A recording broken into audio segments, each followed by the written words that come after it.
Hi, everyone. Welcome to the Cosplay Crunch. Each week, we sit down to talk about all things cosplay, including personal experiences, useful tips and advice, horror stories and hot takes, and sometimes the latest news and drama. I am your host, Zavage Cosplay. Hold. I have an intro card for this special guest. For the season one finale episode, we welcome a truly fabulous cosplayer who is the head honcho of her own cosplay empire, including being a published author, sewing machine designer, the face of and collaborator with Cosplay Fabrics, still available at Joanne, and overall international cosplay girl boss. Welcome, Yaya Han. Hi, everyone. Thanks so much for having me. I what was I think I could add more if you have time. I'm ready to keep going. Oh my God. What do you mean? What else? I know. I was say Don May addict. I was gonna put Yes, that I'm in my there. addict. Yes, I am. Yeah. Yeah. No, thank you so much for joining. I like obviously I reached out to you at the inception of getting a guest list together, and hmm thank you for making the time to come on and like Absolutely. fitting me into your, we'll just say, hectic lifestyle. No, I'm so glad that you did. I'm so proud of you and so happy you're doing this. I have listened to a few episodes and they're fantastic. So, yeah, I've been looking forward to coming on the Cosplay Crunch. Oh my gosh, I'm so happy. I promise we won't be too mean. Okay. And we'll I throw some trust easy you. It's yeah, fine. no. Have your full faith in me, I promise. Yes. Um all right, so we're going to start off how we start off most episodes with cosplay beginnings. So, Oh my you goodness. do you do talk about this, and you have talked about this in panels, in videos, and in your published book, Yaya Han's Yes. World of Cosplay. However, I do want to ask you, just to summarize, how did you start cosplaying, and how did you start cosplaying? Let's just go from there. Ooh, what a crazy question. Oh my gosh. This is well, I want to say this is my 25th year of cosplaying, and I realized that not too long ago, and it completely blew my mind that I've been doing this for a quarter of a century.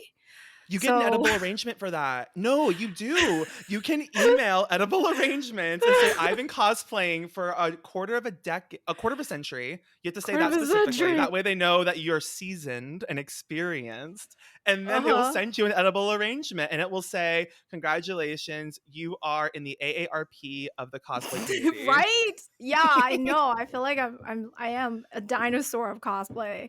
So when you ask me about how I started, like I think I just fell into it, like I do talk about it in my book. So for those of you who want to read the full story, feel free to pick up my book. But honestly, it was I was I was very young and at sort of a stage in my life where I didn't know what I wanted to do, and I came to the US and found a anime club and felt like for the first time that it was like, oh, I found my people, like this is where I belong. And that was in 1999. And the anime club organized a trip to Anime Expo, and I like knew that not only were a lot of fans there doing all kinds of fan activities, but that some people dressed up as characters. And at that point, Mhm. I had only drawn characters because I was like really into doing fan art. Um, and sort of the concept of, oh, instead of drawing the characters, I could actually be the characters. It just was really fascinating. And so the anime club members, they showed me pictures of other conventions like previous year, and some of them were dressed up, and I was just like, oh my god, I want to do that. What is that? And one of them showed me how to sew on a really old sewing machine, and um literally like had a piece of paper and drew on the piece of paper and had me follow the line like without any threaded through the Oh. machine, just the needle to follow the line along. And taught me how to kind of read a commercial pattern, and I made a kurama from Yu Yu Hakusho. So I made like a qipao garment, and I was totally unrecognizable. Like no one recognized me at the event because I didn't have a wig on. I didn't know how to do his red anime hair, and also was super broke. I was just a student at the time, and but I just love the idea of turning a pile of fabric into something I could wear on my body, and so that left a huge impression on me. I feel So like back after then, you also that, didn't even know what wigs were. No I one knew I mean, when you first start yeah. cosplaying, I know, like, I didn't Mhm. know what a wig was. I was like, I mean, in theory, you know what a wig is, but, like, in relation to cosplay, it's like, I can wear one of those? Like, what even is Yeah. that? Yeah, like, and somebody did suggest, like, found, like, a red wig and suggested for me to wear it, but it looked nothing like, his hair specifically. It was like a wig without bangs and just long and straight and fire red, and I was like, "I can't wear that because that to me doesn't look any more like the character than, what I look like, Yeah. with my black hair." And, so I just didn't wear one and also, like, didn't wanna buy one, so I didn't have any money, and, but it was just, like, still, it didn't matter that I wasn't recognized. I just really loved going around the convention in costume, and I sort of been reflecting upon recently, that I think everything I've done since then was just because I wanted to be in that environment again and again. Oh. So, it was like, I just wanted another convention, another reason to go to a convention, another reason to make a costume and dress up. So I've been active since July of 1999, and that's been 25 years. Yeah. That's crazy. When you think about that, it's just such a wild time because you look back, and I think that so often we're focused in the moment and in the here and the now and like what's next, what's next, what's next.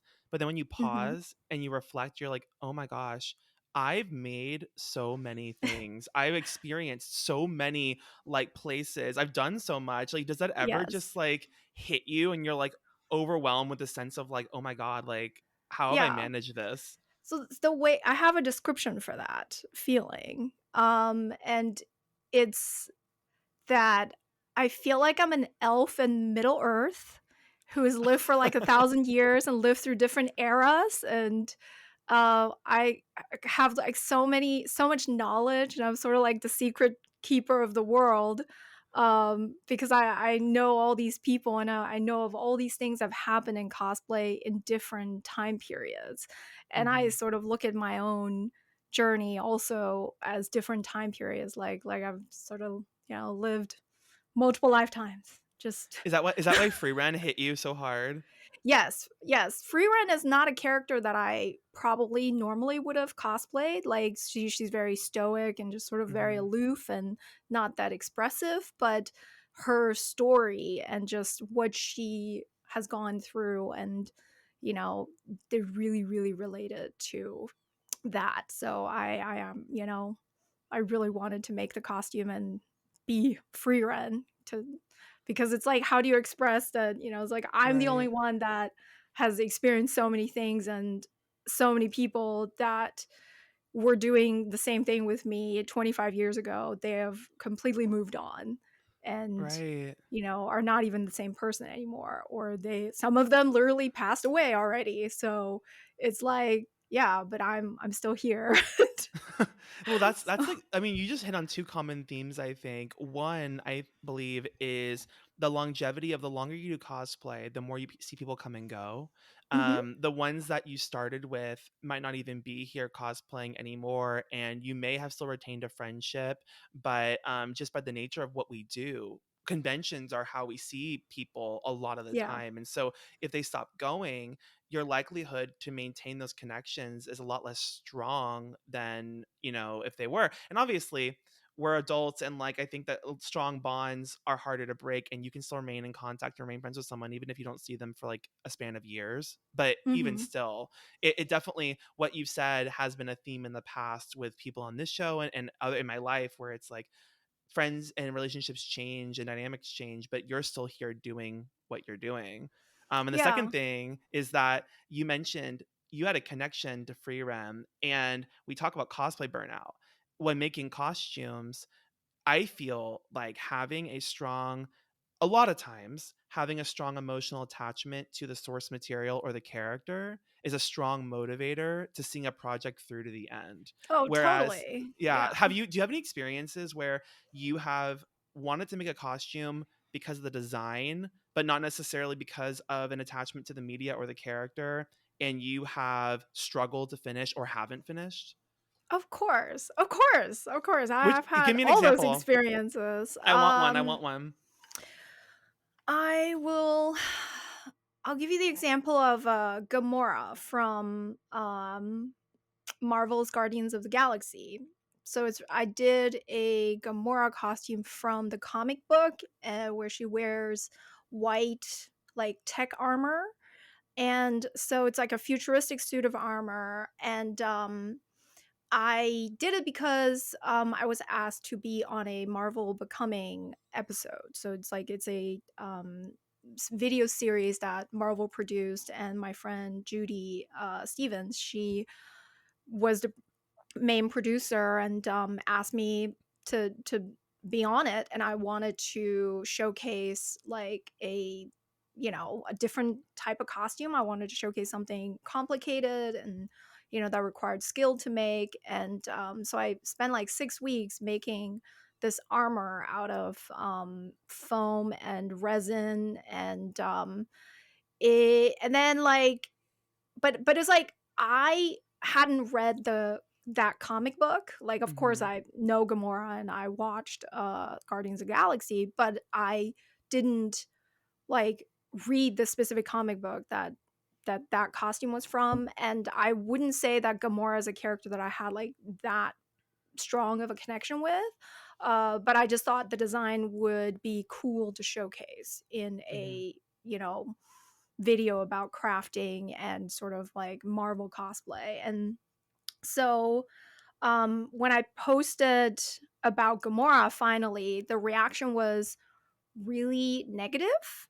And that like taught me a huge lesson is, it's like it really crushed me. And I literally have only worn Gamora, I think, one time after that What was photo wait, shoot. it wasn't just that there wasn't a reaction, it was like a negative reaction? It was a negative reaction that now I understand, but at the time I was really blindsided by, and it was because she is not conventionally like attractive the way that her character design is. In the comic book, of course she's green, and then she has like these gold it's like this gold Like bands design or under her eyes that they didn't do for the movies. They actually changed her design specifically to make her more attractive. And Zoe Saldana actually talked about it in interviews, but I did the comic book version that was accurate.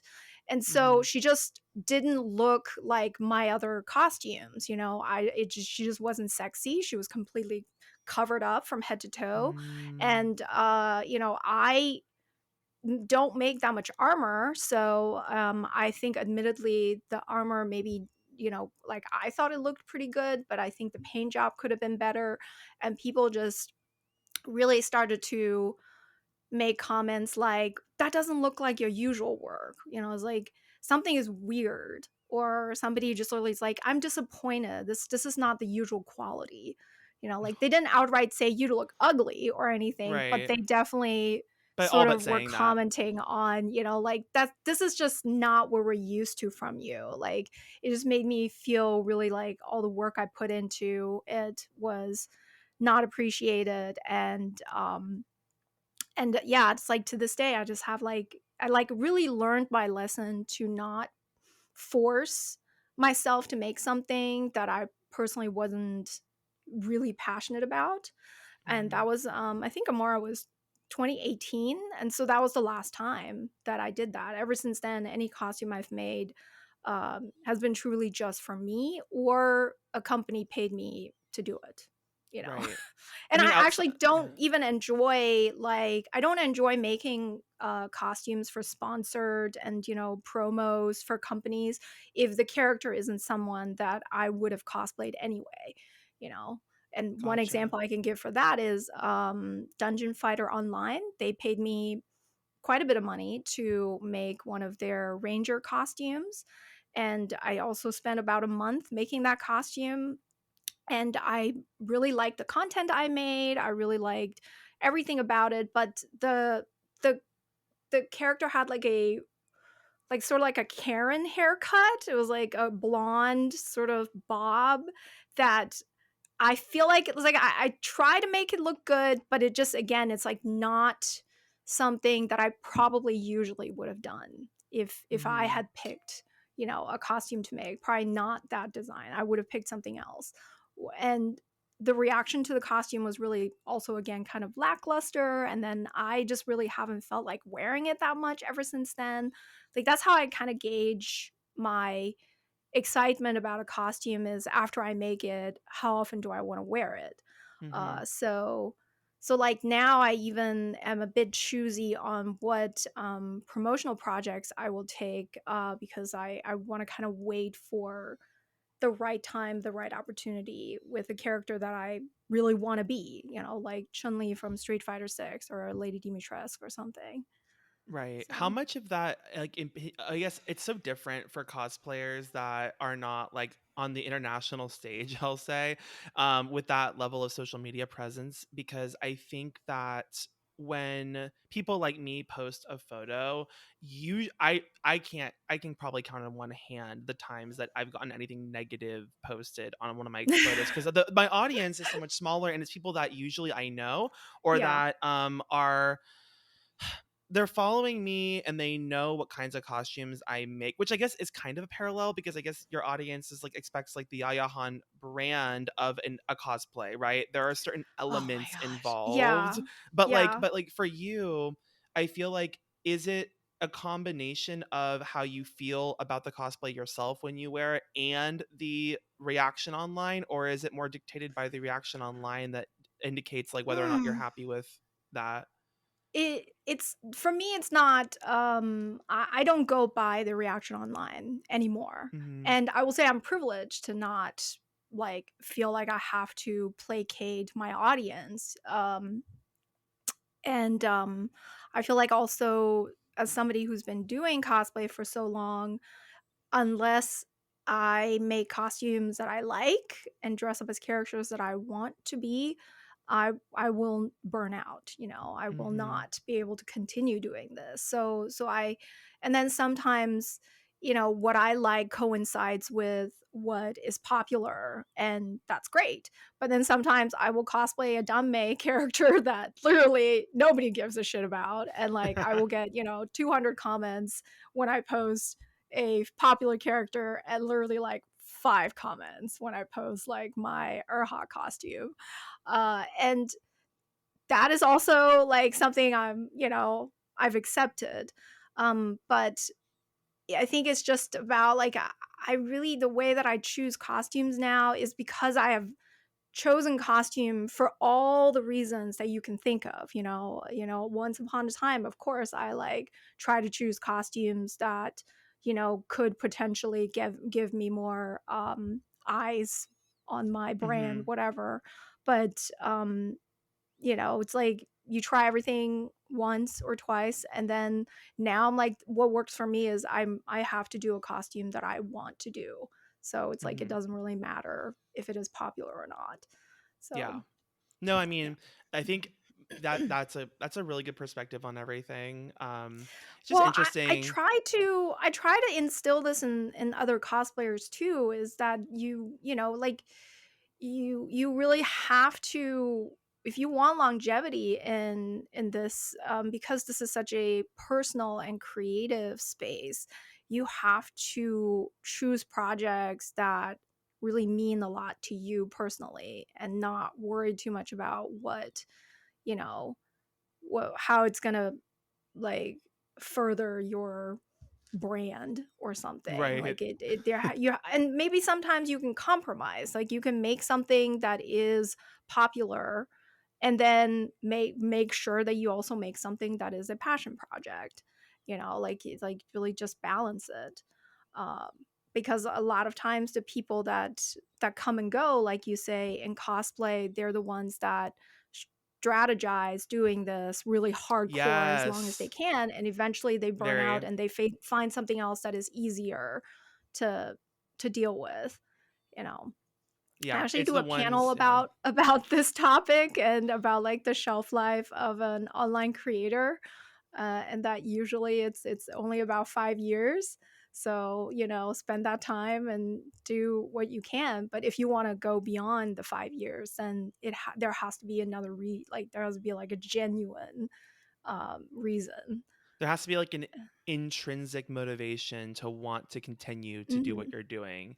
It Yeah, can't be motivated by, it can't solely be motivated by numbers, by yeah, like dollars, by popularity. Like there has to be something within you that truly has a drive and a passion for what you're doing, hmm, or else you're going to want to for change it. sure. You're going to want to do Yeah, something different. It's just that's the way people are. Um exactly. no, I Yeah. agree. So you just got back from a spree all around Europe. Um, A I tour. think A a spree is what, like, a tour. serial killer does. I went on a tour and a convention tour. Thank I you. mean, you said it, not A me. You said it. spree. You said it, not me. I wasn't drawing You're serial killer the one who connections, said but I mean, who spree. knows? It's all how you interpret it, babe. But you talked to me. I mean, you in I conversations went on a with cosplay me. spree. What the heck? Who I'm gonna says use that from that? now on. Um, on the Cosplay Crunch video. No, so you Yes, told me in I see. conversations before that you view yourself as almost like a shark, right? And that you have to keep swimming and moving and doing and creating, or else Or you will I die. proverbially die, right? Turn belly up, right? Yes, sharks die But if I they also, stop swimming. I think. I don't know, is yeah, that like a I urban I legend or think is they that real? do. No, I think But they have to keep moving. I think they have to keep moving to get oxygen Oxygen? through their gills. Yeah, Yeah. I think that's how it Well, works. certainly, I think like that is maybe uh that's maybe after 20 some years of being proverbially a workaholic, because this is not an easy job, has never been an easy job. And there's always a lot of uncertainties. So the uncertainty is what motivates me to keep swimming. And so now I'm at the point where if I am stationary for too long, if I don't travel for too many months, then I get really in my head.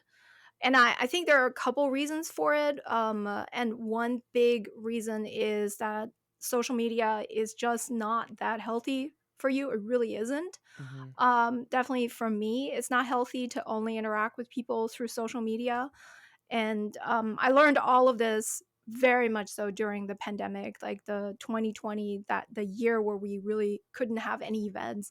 And I had to, switch to only interacting via the internet and social media. It was really, really hard on me mentally. And after I went back to doing conventions in 2021, 2022, I started really appreciating being able to look people in the eye when I talk to them and share stories with them and listen to them tell me the story of how they first found out about me or what impact I've made on their lives. And it just like it's stuff that you can't compare to getting an online comment or getting a DM or email from someone when they actually like share 5 minutes with you. Right. And you're able to like have a full proper exchange with them. And I it's like was really important for me to continue prioritizing in conventions in my business. um because I think before the pandemic, I was starting to maybe burn out on events a bit. And I wasn't that choosy. I would just choose whatever event that came to me. And I was just like, well, okay, I'll just, my schedule is full now with whatever. And Mhm. after the pandemic, I started being way more choosy with which types of events I prioritized. So now I go to Europe a lot. because I have family in Europe, and it's a chance for me to connect with my family, and as well as sort of experience the global cosplay scene, which sometimes is very different from the American scene, and it's really good for me to feel stimulated and also meet people from new places, and sort of my curiosity about, like, what is this community like, and where Mhm. do they buy their fabrics, and how what do they value in, their contests and such. Right. um so that has really become very important. So that's why I went to Europe and did 3 events in a row, in 3 different countries. So, and then of course I got sick at the tail end of that trip and came back and spent about 2-3 weeks, with really bad influenza. So I was like, all right, okay, 3 might be too much. Yeah, well, I wanna talk about that. So, I feel like, is there a point where you're swimming too fast, right? Like, Hmm. you're a shark swimming and you're just doing too much, you're taking on too much, you're working too quickly. Because I feel like for you, I get the sense that, well, one, your schedule through a year is not always completely controlled by you, right? It comes and it Oh goes yeah. based off of conventions. It comes and goes based off of brands that want to work with you. And you kind of have Yes. to fit in your personal rest time through all these other entities that are throwing work at you, and you're having to choose and make decisions and schedule yourself. But you can't always say, oh, I really don't want to do like 3 conventions back to back to back, coming out of 2 conventions in the US and then Hmm. having to like go, Yep, I um basically did 5 in a row. Yeah. yeah, so like I guess So, how do you, as you've done cosplay for so long and you have been, this is not new to you, is it getting easier to navigate, or is it still as challenging as before? And like what are you trying to do in your personal life to kind of balance that?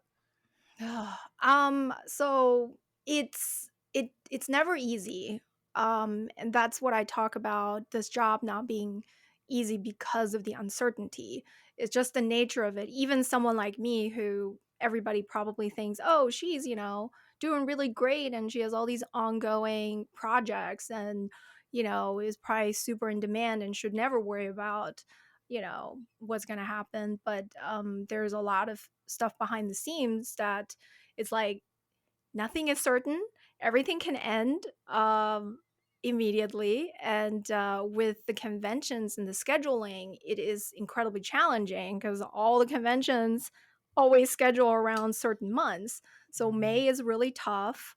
And then, like, later towards, like, it's like the big holidays, always, around the big holidays, it's just always tough to figure out your schedule because it's everything is always one after another. And so, like, I think, like, what I have learned over the years is sort of I can kind of gauge how I will be able to handle, multiple events and cosplaying for a long time. I make sure to take an entire day off after a convention if I can. I don't take it off. I don't physically do anything. Like, I'm Mhm. not sewing, I'm not crafting on the Monday after a convention. I'm, like, maybe editing photos or something, like, just on my computer, something I can do laying down, Mhm. catching up on anime.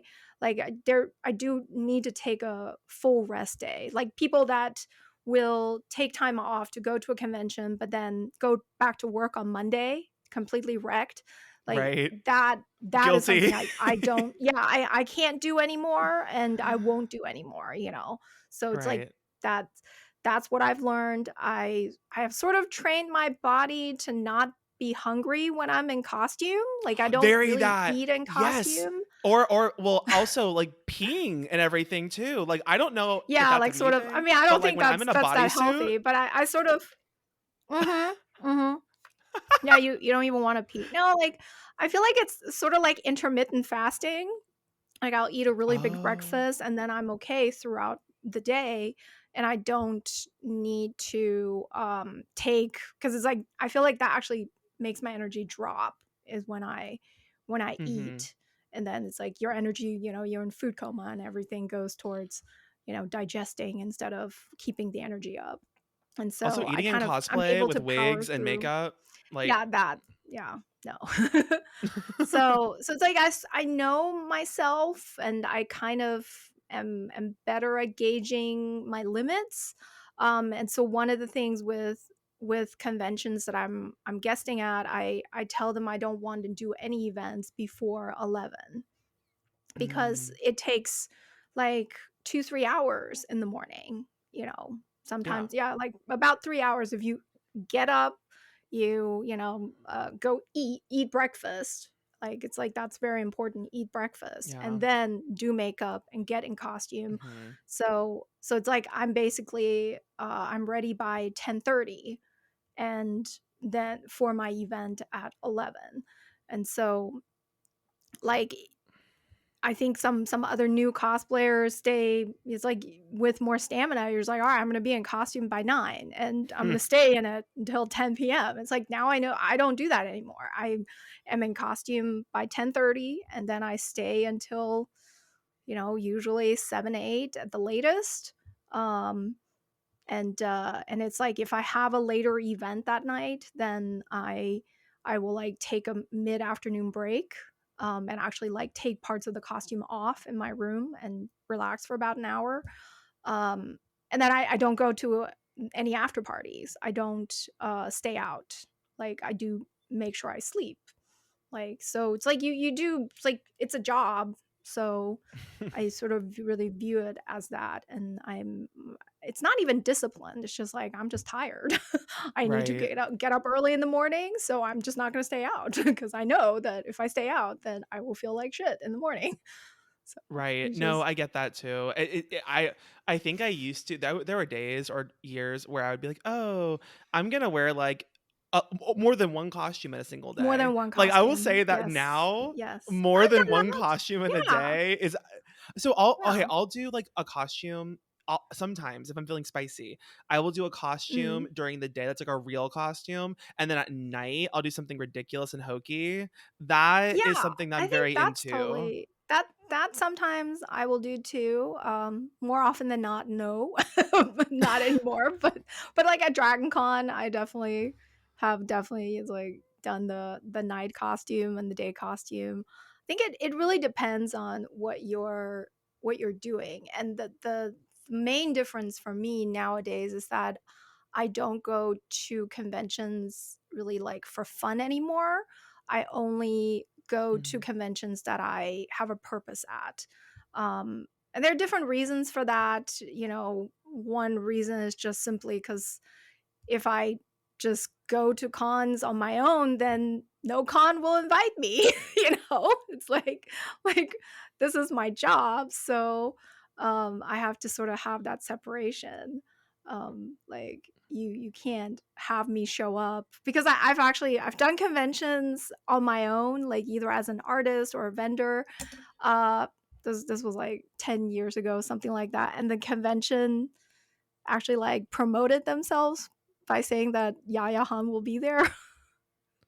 This Oh, happened a couple of yeah. times. Yeah, yeah. They will just be like, yeah, they'll put it on their website, or they'll talk about it in promotional interviews for like come to our con, and then they'll be like, oh, Yaya Han will be there, and I'm like, I Right. paid to come to your convention. You can't just You use can't my use me as name. marketing material. You can't use Yeah, me as yeah. marketing material to draw in attendees when I Mhm. paid my own hotel, airfare, booth, Yes, yes, paid for the everything, and I'm table, here on my own everything. volition. Yes. Yes, That's yeah. crazy. So Well, I so mean, I since mean, of those things course, have happened, I don't go on my own, like I I have think to the be last working. yeah, the last convention that you attended on like your own was pre-pandemic, right? I don't remember the last convention I attended on my own. Was it Like Katsucon? maybe no, because I was well, it's like I was a vendor there. Yes, you're right. Yes, you're right. I was there kind of as a vendor, but it was like it's okay if I'm a vendor. It's okay if Right. I'm like selling. I can't go as a regular attendee is what I'm Right. saying. I have to Do have you a do you, purpose. You don't remember the last time you were there as, like, a regular attendee? Do you miss it at all? Like, being able to not be recognized, not be, like, What not do have you mean? I'm always responsibilities? recognized. No, no, I'm no, no, no. that's I said, actually why. do Oh, you do I miss miss like, do you uh miss not being recognized, not being, like being able to just go and just, like, with your 3 friends and, like, do your cosplay group, go to Artist Alley, like, go to a panel and just be like, do you miss that at all? Or so I'll be honest, it's been so long that I can barely remember what that used to be like because I was getting recognized as far back as, like, 2003. Uh-huh. So, yeah, like, I've always been recognized at conventions. So And it's, like, so so it's like far it's kind of removed. a mood it's like that it kind of is a mood point. Like, I don't actually remember, I have vague memories of what it was like to just be a fan and those were at my first conventions, like Mhm. the first Anime Expo, the first A-Con that I went to in 2000, the first Otakon in 2000. It was like really just those couple of years before I started attending as a panelist, as a judge, and I would always have an Artist Alley table because, like, that was how I funded my convention trips is selling art. And Mhm. so yeah, it's just it, but it's like that's the thing. It's like I came to America. I'm a first generation immigrant. I had no money. I It was like literally do or die. I had to Right. have a job of some sort. I had to have a reason to be able to go to these conventions. Not like I had family to give me money to just go. So it's like I always had to find a reason and had to make money at cons to be able to justify continuing to go to them. And so and that's just the choice I made in my life, is that I wanted to be in this world as much as possible. So I'm very, very, very grateful for everything cosplay has given me. And so it's like if the trade-off is that I don't go as a regular attendee, that's completely fine. And I think the last time I was a regular attendee at a convention was San Diego Comic Con, like maybe 2017, 18, something like that. Uh-huh. And I didn't really even I don't even think the last time I went to San Diego Comic Con I cosplayed. I just went to the different activations, like the Right. Westworld activation and the Amazon Prime, like whatever their compound they Yeah, set had. up. So that is what I did. Um, and that's really fun. And yeah, I still got recognized, and every once in a while I will like stop and take selfies with people. But Right. then, um, but it was like I didn't go as a cosplayer. I went just as a fan. Right. And so yeah, Well, I will say yeah, just, like, I'd that say that was the aside, last I time. will say cosplaying at San Diego Comic-Con is also kind of I personally feel like a nightmare because It is a of how nightmare. crowded it is just to navigate, but also there's so much stuff you wanna do and so much you wanna see, Yeah, and wearing yeah. cosplay is such a hindrance towards any Hmm. of that, and it's like, and why? Like, where what do you like, and what for? I don't know. Yeah. I feel like part of the reason why, well, the biggest reason why I go to conventions is for cosplay, to bring something I'm proud of, cosplay with my friends, get nice Hmm. photos to commemorate that memory, and to showcase my art that I've made. But I feel like at events like Comic-Con, it's like, why That's there's where not yeah, that's not you happening. you Like don't need to do that. It's that's like not the I've done gig. that too. I've done the whole cosplay thing there at Comic-Con, went really hard. I've signed, like done meet and greets at But you were different working there. artists.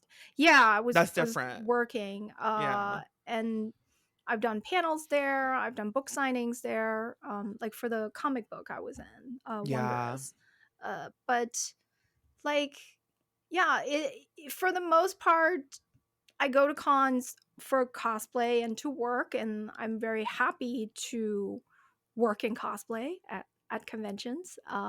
And I do genuinely really enjoy it. So it's like that's why I'm still doing it. Right.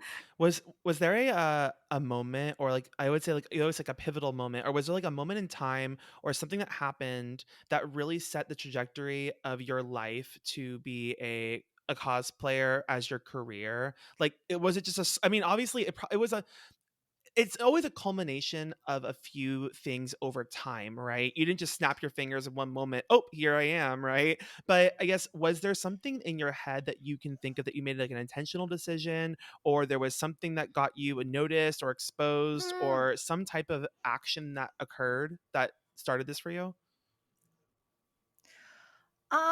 again, like I was alluding to earlier, I feel like I've lived multiple lifetimes. There are Right. also like multiple eras, for me The in Eras terms Tour? of Yaya Han edition? yeah, I could totally.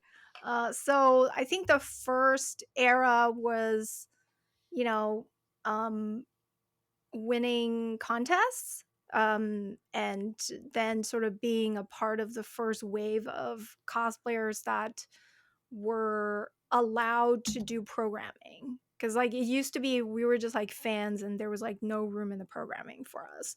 And Mhm. also contests were not judged by cosplayers, they were judged by voice actors and producers and industry people. And so I was among the first cosplayers to actually be tapped as judges, um, Right. even as far back as 2002. And so I'd say that was like the first era where I was like, oh, I actually, these conventions actually want me to go. Like they actually will like give me a badge and every once in a while like give me a room or something. And so I think that was like the motivation to like, oh, okay, let's just see how many other events that I could go to. And I still had I was like I had just like an office job out of high school because I didn't have money to go to college. So it was like I had to find some kind of a job to make money. At um and then I was really unhappy because it was like a data entry job that was really boring and it only had the 15, PTO days or something. Mhm. And I was like, "Ugh, no, there's not enough PTO to go to conventions that I want to." And so my boyfriend at the time, now my husband, Brian, we made the pivotal decision to quit our jobs and open a cosplay commission business. That was in 2005. And Okay. we So did that that that was for kind of the in my head, mhm. you deciding to take that career change and leave your, like, normal Yes. jobs, do Yeah. cosplay commissions, that kind of was this for me, I'm hearing it's like the start of, like, what It changed the was the trajectory of start, your life but because you could have just stayed. it I could yeah, I would say, yeah, that is maybe the catalyst for a lot of things, but it's like we weren't successful, that's the thing. It's like I didn't achieve success that way. So, yeah, maybe it's like, maybe it sort of, like, veered me off the regular path and I went to a different path through that decision, but it was still a lot of struggling afterwards, like, we realized that we didn't know how to run a commission business and we didn't like making bespoke one of a kind outfits for clients. Um, and we learned that it was actually much better for us to make smaller accessories but make a ton of copies of them. So we did, that's the start of the cat ears, the resin cat ears that Mhm. we made. We started making elf ears, horns, things like that where we can buy materials in bulk and like make them almost like manufacturer style, Right. like Right. still handmade, but we knew the process and we could ensure the quality and sort of instead of making one big thing that only one person could buy for $2,000, we made Mhm. small things for like $15 that lots of people could buy. So it's like that our mindsets changed in that sense. And so we started selling props and accessories online as well as at conventions, and I would still cosplay through that. And so that I think was like a phase, because the commission business definitely failed. What was the But wait, before what was the favorite commission that you made? Because I would be gagged if you were, like, at a con, like, how many 2005, like, 15 years 15, is that math? yeah, 20? no, 20 years 20 later? 20 20 years years. later, and you're like, "I made that." Like, has that ever happened to you? Or no? Probably not, right? I met like one girl that bought a costume from me. Even like 10 years later, I met her and she was still wearing it. And it was like awesome. But I think our favorite commission was we did this outfit for a guy from Outlaw Star, like the main guy from Outlaw Star.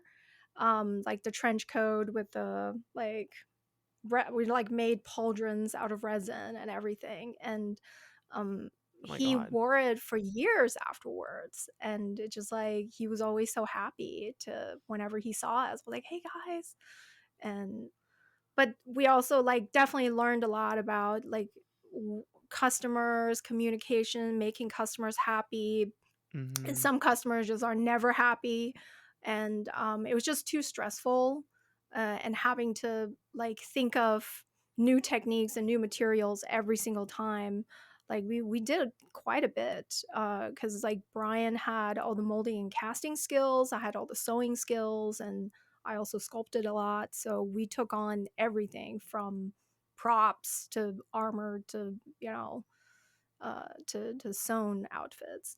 Right. But yeah, like it was like maybe I would say from 20 maybe like 2008 to 2011. It was like it was kind of like a very slow and steady climb where we like just I just started to get more and more events, but it was like it was not fun because with each event it was still pulling teeth to try them to get them to understand my value and to get them to pay for anything, like Gotcha. not even speaking of appearance fees, just for them to Oh, just pay hotels. for travel or Flights. hotel. Yeah. Yeah.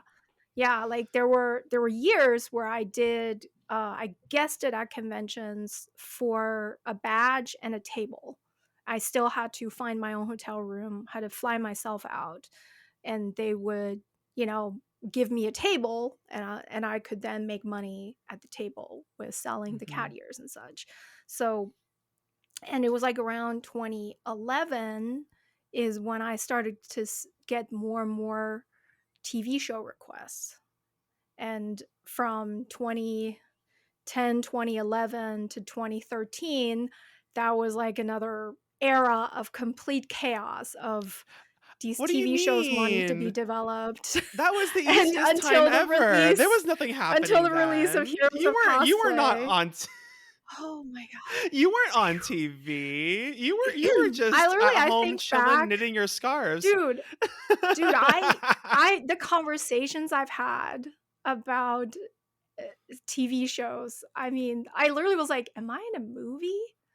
Like I've had literally like one like network VP tell me, "Well, don't you want to be a star?" I was like, "Is this a line from a movie?" It's A Star Is Born, only Yaya Yeah. Han instead It of was literally Gaga. like, "Don't you wanna can't you do this because I mean, don't you wanna be a star?" I mean, just lots of crazy, crazy ideas, and I think I almost had an ulcer, just from the stress Oh my of god. what's gonna happen to this TV show, and it wasn't even like one TV show. I've had conversations about multiple types of TV shows. Like one was literally about all of us being stuck in a house, and they literally were like, "We would like to know who are your frenemies." Like Was it cosplay related or was it like of course, it was cosplay related. it was Big Brother? It was Big Brother cosplay Yeah, related? yeah, yeah, yeah. I Stop it right No, now. really, I've had people pitch all kinds of TV shows, and of course, like, they went to me first. They Right. all came to me because I had a website, I had like, a name recognition.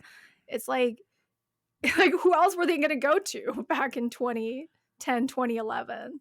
They all called me up, and I, like, had to decide, like, do I wanna be a part of this, or do I wanna completely wash my hands of it? And in the end, I did the show because I was like, if I do it, then at least I have the ability to influence something. Right. I can guide it in some way. I can have some kind of an impact. And I was just terrified of what a cosplay show would look like if I wasn't a part of it. Like if I had nothing to do with it, then I would have no say in how it would turn out, how we would be represented as cosplayers. And of course, the TV show Heroes of Cosplay, which was on Sci-Fi for 2 seasons in 2013 and 2014, uh, it also definitely did not run very smoothly, but I like I came out of it and I was like, "You know what? I don't regret anything." We did absolutely everything that we could to push back and to keep it from becoming what it could have been. And I was like, and a lot of what we depicted on the show was real. It's like, sure, they manufacture drama, but like the this actual activity of us sitting at home making costumes, like they came literally filmed at our houses in our Yeah. workrooms, Were the and then cameras we in went your to real house? conventions. Yeah, were the You cameras know, in your house like crazy? Like, how was that? yes, Like, with they because took over my entire house. like So my you're entire trying living to room work. was just people, and they were sitting on my couch with their monitors. Like the producer was sitting there with the monitor, and then literally I would have, you know, camera in my little workspace. And you're And trying to yeah, like sew it with all was these cameras in your face? complete chaos. Yeah. Like, Yeah, I would be so like, I "Get did out of here." no, I was smart in that I sort of prepared almost like stages. I prepared like kind of like a cooking show where I would like have made Oh. big parts of the costume already, but I would, like prepare extra pieces so that they could record me making those pieces, and it would still like it would sort of just save time, right? Like cuz I'm like I don't want them to be in here for longer than they need be. And I don't know, it's like I don't think they knew what they were getting into and how long it would take to make costumes. So they would like schedule a 1 day shoot, and they'd be like, well, we want to see all these different stages. And so I Mm. learned very early on that I actually have to prepare different stages so that you Gotcha. know because I So wouldn't be able to make everything it in wasn't one like day. now if someone just busted into your house and started filming you making costumes where you're like actually, in the pattern drafting stage, you're doing math. You're like measuring yourself in your underwear, like trying to figure out the fit. Like you Yeah, weren't like doing yeah, all of so that I didn't do intense work with them that. just there. Yeah, no. No, no, no. I mean, it's like I think like that's definitely the advantage that I had is because in 2012 when we were filming the show, I already had been cosplaying for over 10 years, and so it's like my workflow I knew, and the costumes I wanted to make, I had a good idea of how I wanted to make them. Mhm. So, and then I also had like a brand, and I was very careful about like how to present myself, or at least I try to be. Of course they found ways to make me look bad, but I think that I did what I could, at least in terms of like the creation process, is that I Right. did show them authentically what I'm capable of.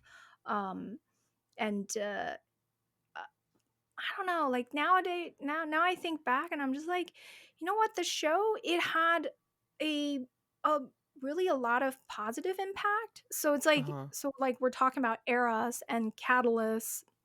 And so I think the TV show definitely gave me a huge boost Sure. afterwards. Sure. Of course it did. And I'm not even Mhm. saying like in terms of social media followers or anything, but I feel like the TV show legitimized me to a lot of events and a lot of brands, because it's like I was able to start asking for an appearance fee after Heroes of Cosplay, because I can say I've been on TV. You know, before that, it was like, why should we pay you any money to Mhm. come to our convention? You're just a fan. Yeah, who are Afterwards, I you? can be like, but I've been on TV. So that really helped with negotiations with conventions, but then also that is when like McCall's reached out in 2015, um, because they saw me on the TV show. So Gotcha. yeah, so it was Did like I you think like that was the best part for me personally, is the TV show sort of kicked off the next era, which was product design for different right. brands. So We're gonna get into everything that with too. McCall's cosplay Yeah. fabrics and such. Yeah. Yeah, So but one more question on the Heroes of Cosplay. Did Mhm. you actually want to do that contest and compete in that contest, or was it very heavily No, pushed by the show? no. So I did not want to compete in that contest at all. I was like, my time for competing is over. I've been a judge for 10 years, and there's no reason for me to, you know, and like that sort of was like the entire show. Originally they wanted me to compete at every contest, and I was Hmm, like, that's not my role. I will do it if I'm a judge. right. And it was very dramatic because we had shot, I think, not only one but two different teasers, sizzle reels already. And they like it was like down to signing contracts, reviewing contracts. I had a psych eval because, like, if you're on a reality show, you have to Did have you a psych pass? eval. Yes, I did pass. Yeah, they sent a psychologist to my house to do the psych eval, whatever. So it was like it was already like really really close to happening, but um, they like the show almost fell through because they were like, we really want you to compete at that one, you need to compete in the season finale. And I said no. and and for about 3 days the entire project was scrapped because I wouldn't compete in Oh my one god. contest. Oh my Yeah, god. and yeah, no, really, it was like scrapped. It was like basically done. And then they like producer or not, yeah, the main producer uh from 51 Minds called me, and it was like late at night, and we're like talking it through. And I think like I'd already like been to, I had to like go to a meeting in LA at the sci-fi office, and that's Mhm. where they told me, don't you want to be a star? And Don't you and want it to be was on like, top? yeah, seriously. So it was like this guy calls me and was really like, just so you know, like this is affecting a lot of people because, all these crew, they've already committed to this, and they turned down other projects to be on this show. And then think of your other castmates, like the other cosplayers that have already signed. And like you basically, if you don't do this one contest, everybody's going to be out of a job. And that's Not how he convinced this. me Not the to. guilt No, he tripping. did. Not the He guilt did. tripping. Oh my god. Yeah, Oh that's how my he convinced me god. to compete in one contest, and that was the Alice Madness Returns That's skit that we did. crazy. Yeah, yeah. Wait, so before when I talked to you about that costume, because I mentioned it to you offhandedly once, I was like, oh, like it seems like this is the one that they bring around because I mean it has the recognition from the show and it's a costume that you feel comfortable putting out to conventions with or without you there. But it has a lot of like that must all be attached to it in your brain, right? Like all Always, of that. everything. Yeah, So I when you look have. at that, it's like, oh my god, how much baggage is Yeah, attached into that like there's so much petticoat? baggage. There is so much. That's what I'm saying. I'm free Ren. I'm like the elf in Middle Earth because there's so much that I carried around. I do write about Heroes of Cosplay in my book, and that was also like a just writing about the experience was a sort of eh, yeah, was difficult but also cathartic. And I think like after I wrote about it is when I came to the final decision that it actually was a good experience despite everything, because it also ruined some friendships, so it's like it Mm. it was like really I paid for being on that show. But the result, eh, the overall effect that it had on not just me but also the cosplay community was positive, because for years afterwards I just kept meeting people that would tell me that Heroes of Cosplayers would convince them to get into cosplay because they Mm. saw that it was real. They saw, oh, this is, I can find a convention in my town and prepare for it. I can choose a costume and go, like not even compete. Like they kept making it about competition, but it was just showing people the act of making a It costume and then taking exists. it to a convention that you can do it too, Yeah. that is the most valuable part. And like I saw a much bigger influx of people cosplaying at conventions for the years after. Um, I saw also influx in conventions doing way more with cosplay. You know, it's like they all of a sudden could justify the budget to, Right. you know, have more cosplay programming because like, oh, this is a thing that has a, you know, TV show. It was So, legitimate. It was mhm. legitimized by a network, and now Yeah, people know about it, and now yeah, we'll dedicate programming funds, resources, and time hmm, to yeah, developing this, yeah. even And though it I was saw always like there. way more families, like more families are cosplaying together. So it was like it was all really, really good, you know. So Yeah. and I still meet people to this day. Like I think somebody always talks to me about Heroes of Cosplay any convention I go to. And a lot of them say they watched a show while they are making costumes. And I'm like, that would be so stressful. Like when I'm crunching, that's like the last thing Oh, I want to oh, I watch do. is Oh, other wait. people So, crunching. okay, that's true. That's true. I don't watch. I don't. Okay, I don't. I guess what's how to explain this. I will watch dubbed anime if it's a Mhm. long series while I'm sewing and doing whatever. But if I'm in crunch mode and I have to focus, I'm like listening to music at maximum. I have music on. That's it. Yeah, Because like I'm you just don't like, oh want to my watch something god. that stresses you out. You know? Well, honestly, but here's the thing though. I sometimes watch the Kardashians when I'm when Okay, I'm well maybe sewing. okay, It's I you don't know yeah. it's evil. Maybe But maybe on that note, maybe also, there's a reason why people do that, yeah. so what you're saying is we are going to go to your house and we're going to put cameras up and we're going to do Big Brother style with Melinda, Oh, those and days are over. we're gonna Oh, have God. all the girls in the house, and we're gonna do a Facebook, Nah, Instagram live, TikTok nah. live, and we're gonna do Big Brother, and we're gonna eliminate each. Oh my god. Yeah. Can you Man, the imagine how type of unhinged that show would that be? would have been. Yeah, there's Honestly, so that many would have been possibilities. hilarious. It would have been evil. Yeah. Oh, you thought friendships burned and drama created on Cares of Cosplay? Talk about Big Brother, where you're voting each other out of the house in cosplay, in Yeah. wigs and Yeah, makeup. yeah, yeah, yeah, yeah. The Mhm. clowns are out Oh. and they're voting each other off the island. Mhm. Crazy. Yeah. Okay, so I want to talk about something that we've also mentioned before, which is really interesting. It's changes to the Mhm. cosplay scene and the convention attendee behavior pre and post pandemic, because you've seen it both. You've seen how Mm. people interact at conventions and the general cosplay atmosphere before. We had that break where no one was going out of the house. And then we had an influx of all Mhm. these new cosplayers, and people left, people joined the community. And then you're still operating in a similar capacity that you were right before COVID. What are your perceptions of what's changed since before and after? Like, what's happened?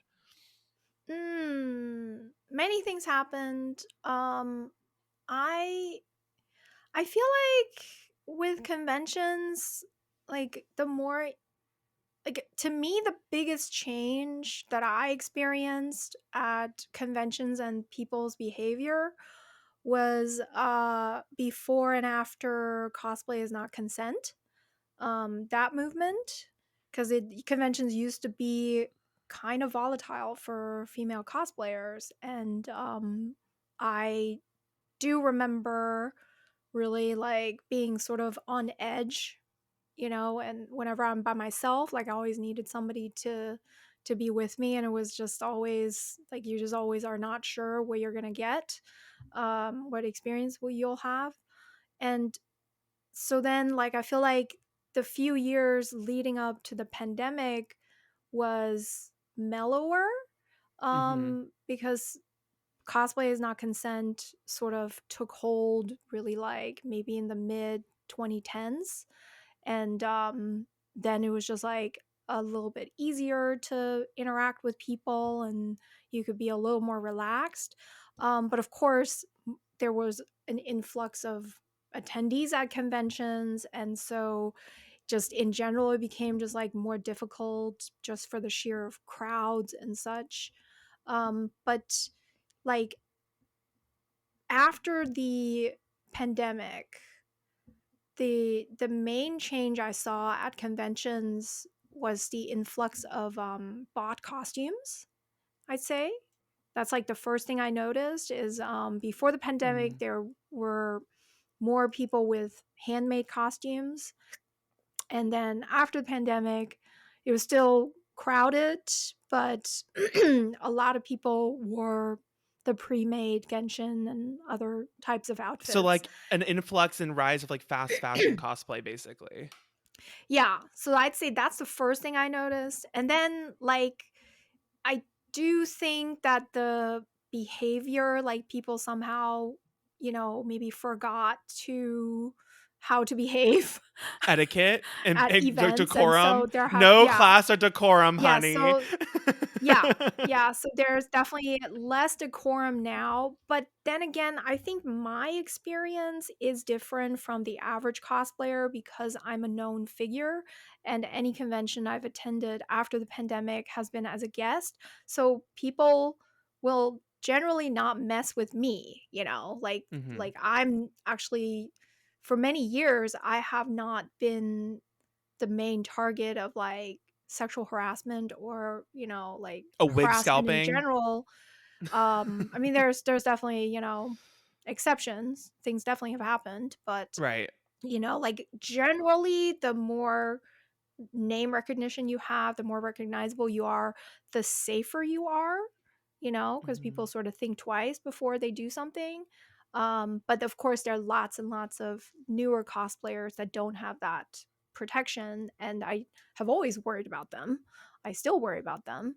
And now I sort of do see lots of young cosplayers, and a lot of them started cosplaying in the pandemic, so they are brand new to the scene, and so there are a lot of like awkward moments, and I'm sure stuff happens.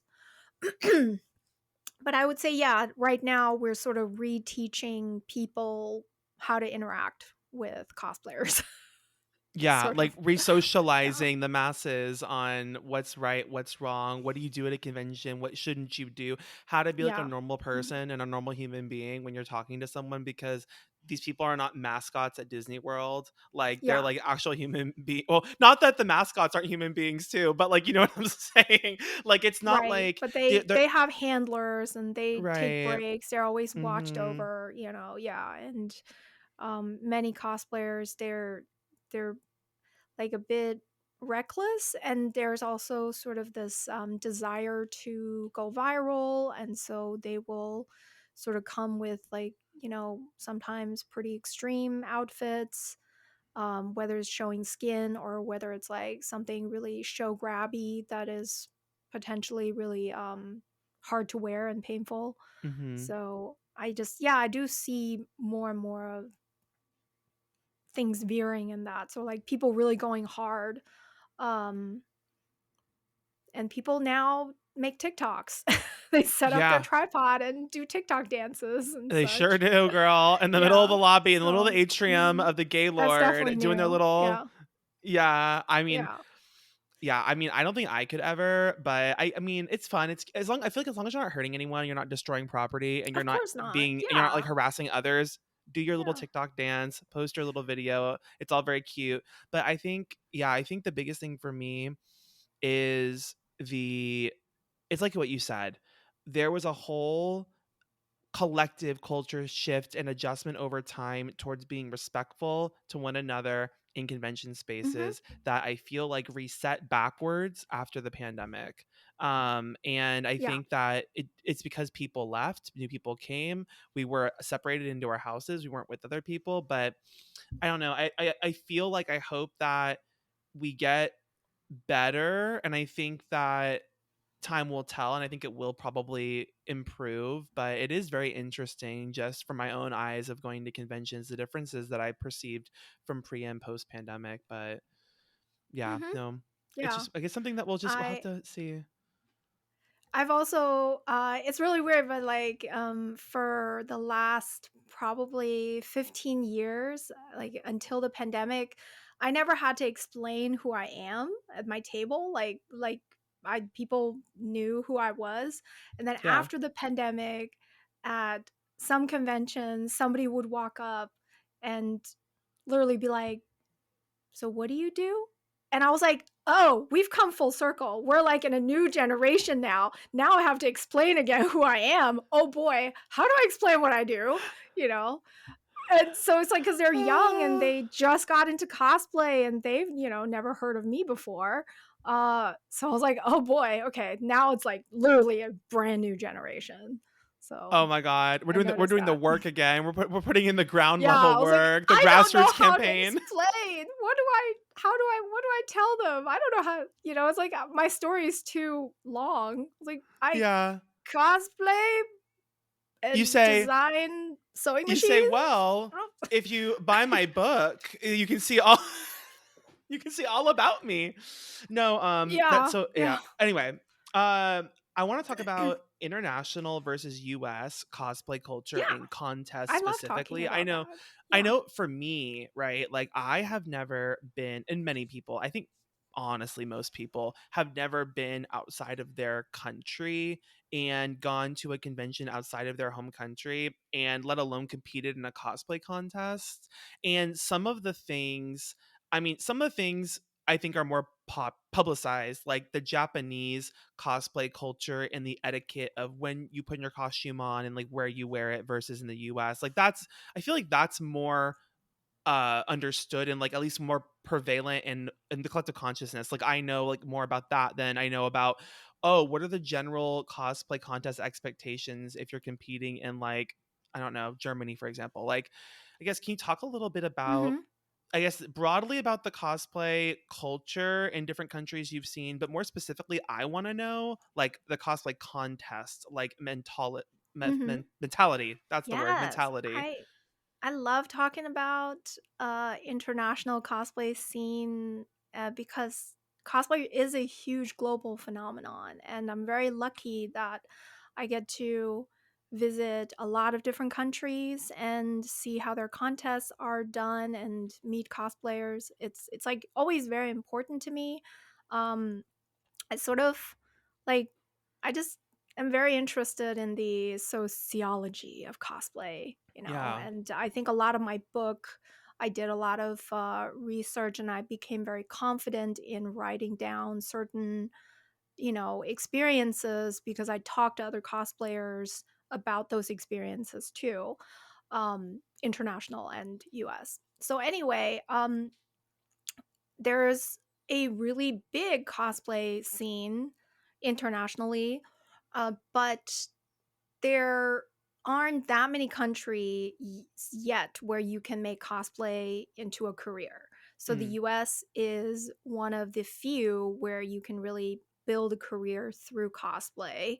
Um, Japan is another one. So a lot of the Asian countries, China, and you know, maybe South Korea, you can have careers built around cosplay. In Europe, it is more difficult. And there are a few really outstanding cosplayers that do make it into their career, but there's like not that much of an overall like industry yet. It's developing, definitely. Um, and but what I have sort of noticed is that there's excellent cosplays no matter where you go. There just are some different like cultural, like yeah, there's some cultural differences depending on where you are. Mhm. Like in South America, for example, like certain like parts like Mexico, and you know, I think like Brazil and such, it's actually pretty simple to hire a seamstress to make, like the sewn parts of your costume. Oh. But that, yeah, like at least it used to definitely be that way in Mexico, where like just general like tailors, and alteration houses that just alter clothing, you can hire them to make costumes. And so a lot of people would still like they would still make parts of their costumes, all the wigs and props and armor and such, but they would be able to get sewing help. In Japan also, like cosplay is oftentimes more like modeling, and you don't necessarily have to make most or any of your costume. But then there also are a lot of people that do make everything, by hand in many countries. Right. And then in Europe, I noticed like there are some countries that really value handcrafting and homemade. And so their like competition level is really, really intense. Um, France, Germany, those are countries where literally, like, if you want to win an international contest, you have to work your ass off and you have to present something unbelievable. Mm-hmm. Whereas I think the competition level in the US um, sometimes is lower depending on Ha! where you It's are. it's Booger Down Productions. It It's really depends. It's like, yeah, I I just am always really amazed at the costumes that I see when I'm judging international contests. And like Mm, that's the thing. It's like it's really cool to judge an international contest, like a final in a ECG, for example. I'm actually going to Paris next month to be at Japan Expo, which is the biggest anime related convention in Europe, 300,000 mhm, people, I think. And they host the finals for the Extreme Cosplay Gathering with, I think, representatives from 30-ish countries, and the mm. US is a part of it for the first time this year. The team got selected at Holiday Matsuri in last Okay. year, 2023. And so like the difficulty level of being a part of a international contest like the ECG, it's like it's unbelievable because it's not just craftsmanship, but there's also a heavy performance aspect. And the performance aspect is, I think, what's really foreign to a lot of American Yeah, cosplayers, for sure. because here there is never an emphasis on performance. It's like it's all about craftsmanship, and Mhm. the best costume wins. But in Europe, it's like not only do you have to have the best costume, but you also have to do a theater quality, like, Broadway musical quality performance with like true acting chops and special effects and fighting choreography and, you know, musical talent. And it's like when you see a show that's like it really is a show on a really big stage like the ECG has, then you really realize the potential of cosplay, like how far you can actually take it as a cosplayer. And these people, some of them, they've like tried for years to win, for the chance to be on the stage in Paris. And some of them, they prepare just truly, they've prepared their performance and their costume for multiple years. uh, and it's like it's very, very intense, Wow. so it's very, very cool. It's very, very difficult to judge. So they always have judges from multiple countries, and it's usually like 5 or 6 of us, and we like, yeah, we and it takes an entire day just to do the craftsmanship judging. And then like we have to watch the stage show and then fight backstage and That's so really intense. deliberate and discuss, because it's That's like it wow. really is, yeah, like it's basically one perfect costume and performance next to the next perfect costume and performance.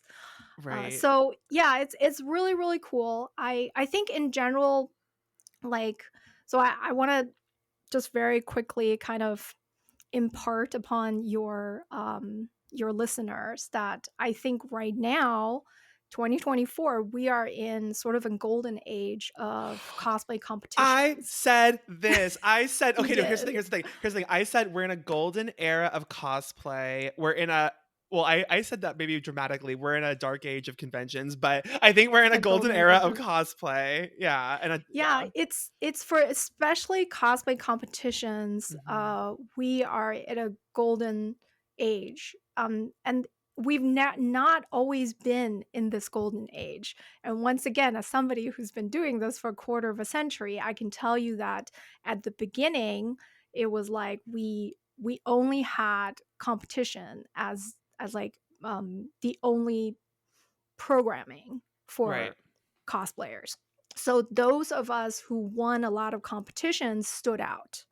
So I stood out. I became known in cosplay because people kept seeing me as the best in show winner, for a couple of years. And and so then competitions sort of like fell away a bit in their importance because conventions were not putting enough like resources behind them. They weren't hiring the right people to run them. So a lot of people felt sort of like, "Ugh, they're not taking care of us. They don't understand us. Why should I spend all of my time, at the con trying to compete when all I get is just like a random DVD set donated by, a vendor." a And mystery when a like they mystery haven't bag. they yeah, it's like the prizes sucked. The way cosplayers were treated, that were competed sucked at a lot of events because they weren't being run by cosplayers, right? They were being run Right. by other people that don't know, like, we need water, we need to sit, we need, a handler with us and such. So it was like there were a few years where people didn't want to compete because it wasn't a good experience and you didn't get enough out of it. And so then when social media really took off, then people really didn't compete anymore because it was like, well, now I can get way more out of like social media. So I'm going to focus my all to stand out on social media and try to make a name for myself on social media. And Mhm. so now we've come full circle because it since the pandemic, everyone is on social media. And now we have enough people that have followers from all kinds of different ways. And of course, people can also buy followers. So it's like Mhm. it's complete smokescreen. And so the playing field has once again been evened out. So now you really can't stand out that much anymore on social media unless you go completely viral, right? So, Right. how do you stand out? How can you, as a cosplayer, show that you're unique and you have value? And that's where competitions come back in again because by now competitions are run by more and more cosplayers. Like Right. they're cosplayers who used to compete, then they get tapped to run the contest, and then they develop a team that's also other cosplayers. And so now contests also have better prizes because the cons, they realize that it actually is a draw, and it's like a something they can use in marketing, and it's like makes their con look really good. And now there are more and more international competitions where you have the chance to win the a trip to another country. And so if you now are a competitive cosplayer and you're able to put a couple of wins under your belt, if you're able to represent your country in an international competition, then that bypasses all of the need for getting followers on social media because now you have real credit, accolades that are appealing for brands and for conventions to invite you as a guest, It's yes. So I think so that. I it's think like cuz I now think you can say I'm an also award-winning cosplayer, so people can like invite you as a judge. They can, so Mhm. I tell people like right now is the time to get into competition. And right now is also the time to start thinking about performance because America has to evolve towards accepting cosplay performances because we've hit a ceiling as far as like craftsmanship concerns. Like we already make Hollywood quality costumes. So it's like you really like how do you discern between these, perfect outfits one after another? Right. You have to bring in a performance aspect. So it's like Cue that's the the future. acrobatics. Man, well, that's how the rest of the world is. I think Yeah. everywhere in the world except North America do they do cosplay competitions with performances. Every other country, like, it's a natural, requirement that every contest comes with a performance. Like, everybody has to do Right. a Well, and to skit. clarify, The you rest of mean the like world. yeah, that's what you mean. You mean like everyone has to do a skit because like we always have Mhm. contests where there's performance category, there's skit categories, Yes, you can right? choose to do a walk-on or a skit, and most people Right. just don't do skits. Right, Yeah, or but there's, like, the rare exception, literally like Anime Expo, where, like, if you're doing, you're doing World Cosplay Summit, you have to have a skit, right? But, yes. like, Yeah. that's the exception, not the norm by any means. In No. fact, But I would say 90% of the time, the best in show winner of a contest is not a skit, in my experience. exactly. In the Yeah. US. Yes, Yeah, in America, in Canada, yes. But then you go to yeah. Mexico, you go anywhere in Europe, anywhere in Asia, literally the rest of this globe, people are cosplaying and making skits if they enter. It's like they have to, Yeah. because that's what it's a show. And it's like it's a really good way to find like to figure out the winner, because if somebody has a really amazing costume but they can't move on stage and they can't do anything, then it's like it's lackluster. So people have to be smart Mhm. about how they engineer their costumes and mobility, um and so it's like, and there's like a good balance, and then you can emote as the character, and you can do so much more, like this is a chance for people to place in contests that don't want to spend 3 years making a costume. Like, you can make a Mhm. simpler costume but do a really good performance and still win.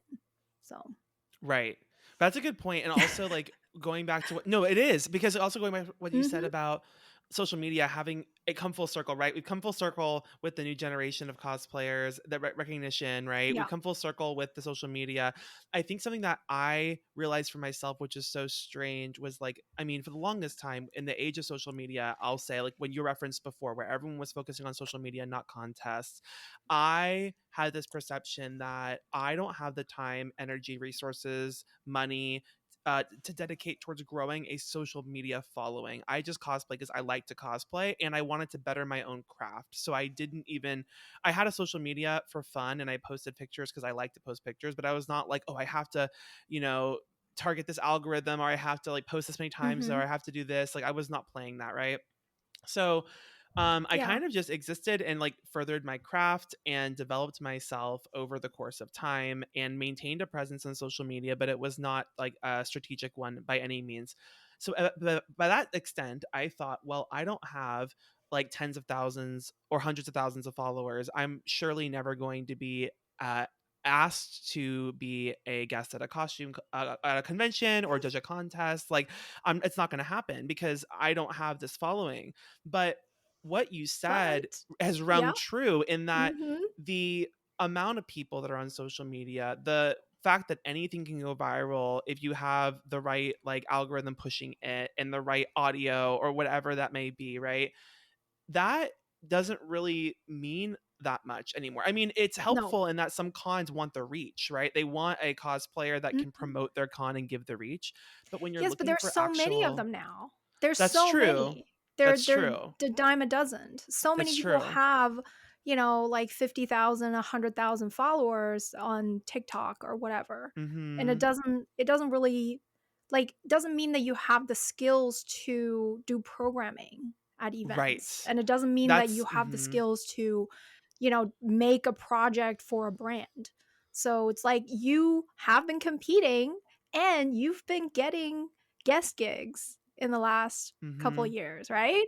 So Yeah. it's like, Yeah, and yeah, they've been like and it's been like a process. It's like it's a snowball, if you will, I guess, where it's mhm, like I think yeah, that as you said, competing is a part of demonstrating your skill in a objective way to have that accolade on your resume to say I have done mhm, this, right? I've mhm, demonstrated and improved myself in this way. And I think that ultimately a good cosplay program track at a convention will recognize those types of things and those experiences that you have in your repertoire, and they will bring you on because of those things. They are Um, looking for reasons to bring you on. They're looking for mhm. people. It's like they need to cycle through. They can't just always invite the same person, Oh, you right, know? And exactly. it's like I can only be at 20 conventions a year. I can't be at all of them. All these other famous cosplayers can only be at so many events. And so it's like they need qualified people that can teach something in panels and that can judge, and the best judges are people that have competed before, you know? Right. And Well, it's because like, how can you judge someone if you haven't been in those shoes before too, yeah, right? exactly. And it's like it's like if you can make good costumes, if you make good enough costumes to win contests, then you can teach about something. You know, like so Mhm. yes, like I'm telling everyone to really like start considering competing again. I'm not saying that you need to compete for forever, you know, just compete for a couple of years and really test yourself and see like if you have what it takes, because it can really further your career and also help you get out of this social media algorithm bullshit. Right, right. And So, obviously competing and winning does not validate you as a crafter or creative, right? You don't need that if mhm. that's not what you're looking for, but No, it is yeah, something. yeah. It's like honestly like it's all positive, because if you approach competition, you know, with the mindset of I'm not here to challenge anybody else. I'm here to challenge myself to make a costume as clean as possible and to do Right. the best job I can and to make something I'm proud of that I can, you know, proudly step on stage and show it, you know, and test literally my skills. Like I think part of why like I became really known in the cosplay community, you know, early on in like 2002 to 4 2004, was because I competed, but not just because I won, but because competing made me a better crafter. You know, it made me improve my skills so fast that I look at costumes I made, you know, like literally in, you know, 2000 versus Mhm. 2004, and there's a freaking huge world of difference in the quality. And I know I gained those skills through competing. So it's like I'm just like, if you're listening and you're scared to compete, I'm just telling you, it's like, it's going to make you a better cosplayer. And It's if true. you also can, you know, grab a couple of awards, then it will potentially really further your opportunities. So, yes, I agree. And also expand your go forth network and too. How many compete. people have you met? Right? How many people have you met, like Mhm. judges or contestants or So in any many. type I of, met some right? of my best friends through competitions. Yeah. Judging with them, or they were in the competition and then, you know, we like found each other, started following each other that way. So many, Mhm. my God. Yeah. No, exactly. I want to talk about one more long topic, and that's the journey to the Yaya Bernette B79. So, Yes. I think no one actually knows how this happened. Like, I think that I mean, I think it's so interesting, but I think that Yeah. one day it was kind of just, I mean, to the people, that the public, I guess, was just like, oh, here's a sewing machine, and Yaya is here, Yes. and she has her name on it, and she's done all this stuff with with Bernette and Bernina, and it's Yeah. just here now. Like, Yeah. here you go. But like, I mean, talk about the lead up to that. Like, how much all the time work. Like, what? How did this opportunity even arise? Like, what happened?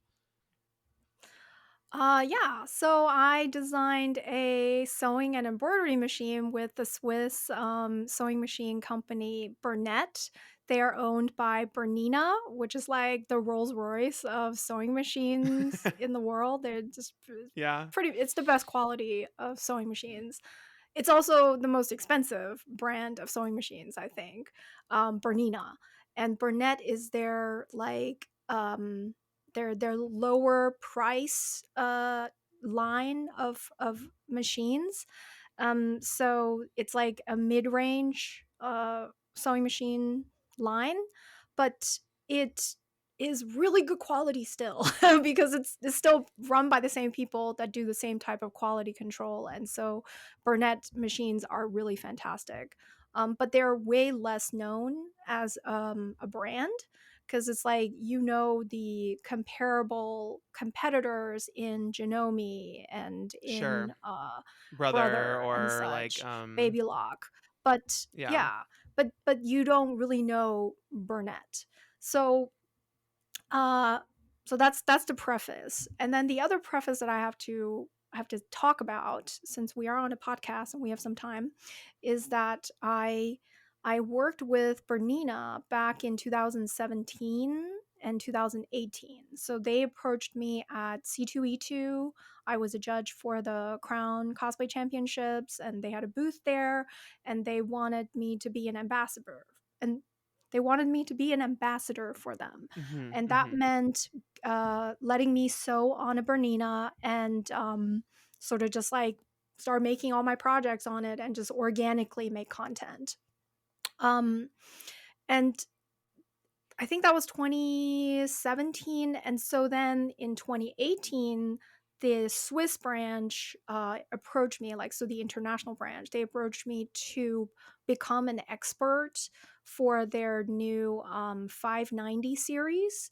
So it was a new sewing and embroidery machine for Bernina that I would be attached to as in their marketing. So I had to fly to Switzerland. I made a costume. I made Zenji from Dynasty Warriors using advanced features of the machine.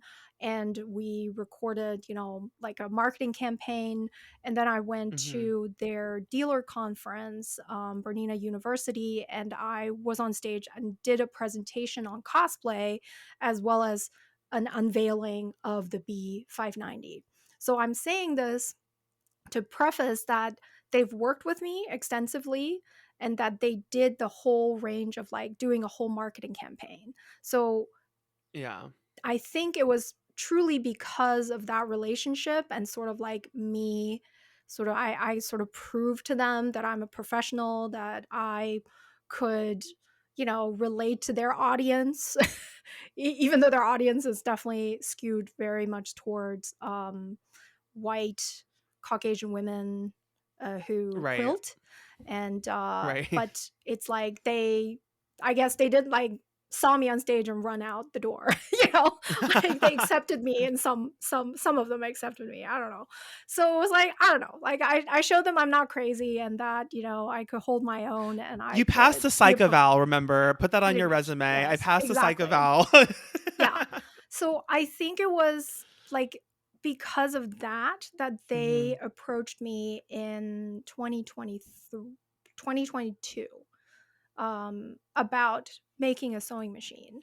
Um, because like it's like it wasn't my idea. I never would have had the balls to like I think I like back in 2018 as a joke said, haha, wouldn't it be cool if we did like a cosplay sewing machine? And they were just like, Yeah. no. Like, no, the market isn't big enough. And also Bernina would have been too expensive. Like nobody could have Oh, in yeah, for cosplay could sure. have afforded like a $6,000 Bernina. So it just Right. was not the right market for it. But then when they approached me and said, we want you to make a Bernette machine, and we're going to send you a regular B79 to like try out, and you can tell us if you think it could become a basis for a special edition. They want to do a like a limited special edition. And at that time it wasn't going to be the Yaya machine, wasn't anything. It was just like, we want you to maybe help us promote it or want you to like develop it together. Okay. So I got the regular B79 in. I started sewing on it, and it sewed beautifully, and it also embroidered beautifully. So I was like, damn, this is a really good machine, Well, and and you also have, like, a just baseline comparison to, like, the Rolls-Royce sewing machine next to it, right, on your table, mhm, and then you have yeah, the B79, and you were like you have, like, a very objective comparison. yeah, and it was very close. Like I was like, I don't see really that big of like there was like no difference in the stitch quality, and maybe the Bernina was the bobbin is bigger. That's it. The bobbin is bigger and maybe a little easier to load. That's it. So I was very excited. And so we started developing the sewing machine. We talked about like should we call it cosplay or should we call it something else? And we decided to call it the Yaya Han edition because it would make it less like specific towards cosplay, because we wanted Okay. people who didn't cosplay to also feel like they could buy it. And I'm like, Mhm. well, you know, I am also a fashion person, it's like I don't it's I'm not only a cosplayer. And they were just like, oh, okay, yeah. And then I think they liked my name, like that is like very Mhm. simple, it's not a long name. So yeah, we just ended up calling it the Yaya Han edition. But I was also very involved in every step of the design process, and we had to work really fast because they were wanted to slot it into their production line in January of Okay. 2023. And they approached me in September 2022. And I That's think we fast. signed on and started working on everything in October.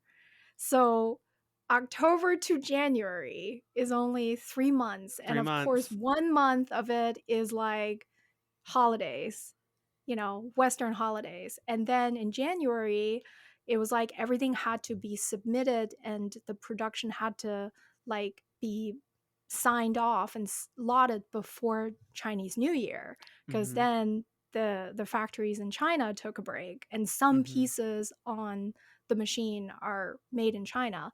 Some of them are made in, Thailand, and others Mhm. are made in, Taiwan. It's like, and some are made in Switzerland, I think. So it's like it's all many different Right. factories making parts.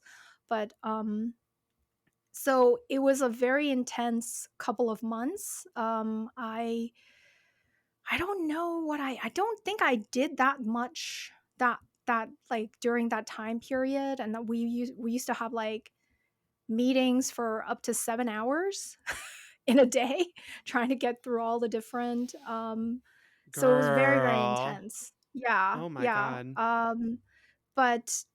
But we did it. So it's like we basically slotted it for production in January, and then I recorded the marketing campaign in March, so 2023, and then we presented the machine at Bernina University in June 2023. Right. And so yeah, it all happened really, really fast. It was definitely very crazy, and I did have to make some compromises, So, but I'm very proud of the machine that we developed. I really stand behind it in terms of the quality and all the features that it offers. And like to this day, it's one of the most rewarding, best projects I've ever worked on.